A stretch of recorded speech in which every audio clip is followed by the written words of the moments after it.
Breaking through to community. In confession, the breakthrough to community takes place. Sin demands to have a man by himself. It withdraws him from the community. The more isolated a person is, the more destructive will be the power of sin over him, and the more deeply he becomes involved in it, the more disastrous is his isolation. Sin wants to remain unknown. It shuns the light.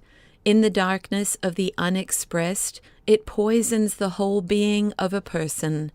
This can happen even in the midst of a pious community.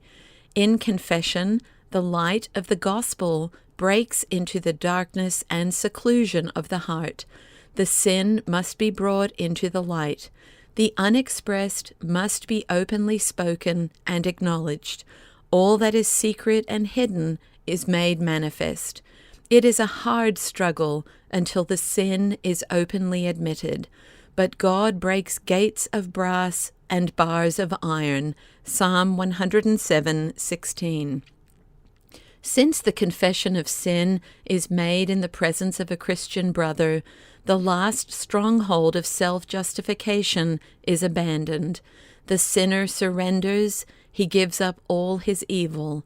He gives his heart to God, and he finds the forgiveness of all his sin in the fellowship of Jesus Christ and his brother.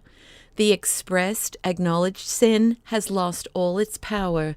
It has been revealed and judged as sin. It can no longer tear the fellowship asunder.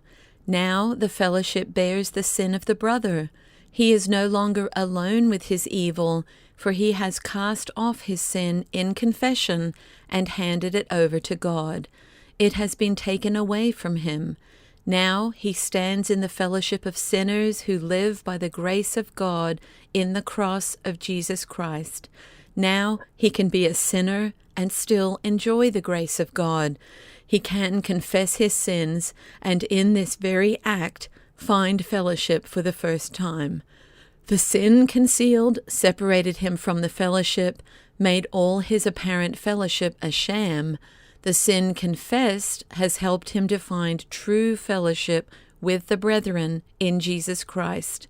Moreover, what we have said applies solely to confession between two Christians.